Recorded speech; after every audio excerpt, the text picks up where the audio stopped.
वसईतील निवृत्त प्राध्यापकाची WhatsApp video कॉलद्वारे पोलिसांनी ट्रायचे अधिकारी असल्याचं सांगून तब्बल 1.35 कोटींची फसवणूक करण्यात आली आहे। संतोष शेंडे असं फसवणूक झालेल्या सेवानिवृत्त प्राध्यापकाचं नाव आहे। 19 मे ते 23 जून 2025 च्या दरम्यान त्यांची फसवणूक झाली। या प्रकरणी वसई पोलीस ठाण्यामध्ये आरोपींविरोधात आयटी ऍक्ट सह विविध कलमांतर्गत गुन्हा दाखल करण्यात आला आहे। पोलीस आरोपींचा शोध घेत आहेत, मात्र अद्याप कोणत्याही आरोपीला अटक झालेली नाही। ज्येष्ठ नागरिकांना लक्ष्य करून त्यांची सायबर फसवणूक करण्याच्या घटनांमध्ये दिवसेंदिवस वाढ होतीये।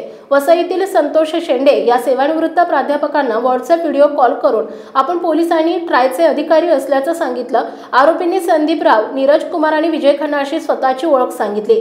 सायबर भामट्यांनी शेंडे यांना त्यांच्या विरुद्ध ट्राय आणि पोलिसांनी गुन्हा नोंदवला असून अटक वॉरंट जारी केलं असल्याचं सांगितलं।